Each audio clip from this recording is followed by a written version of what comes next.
So guys, dito naman sa side, ganun din. So it has the same two-tone inch, which is 255 by 50 rim 18, katulad na sa top of the line.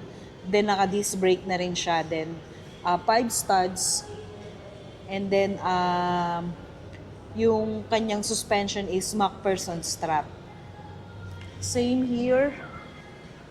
So ito rin, may 360 camera. Just like the top of the line, and then the LED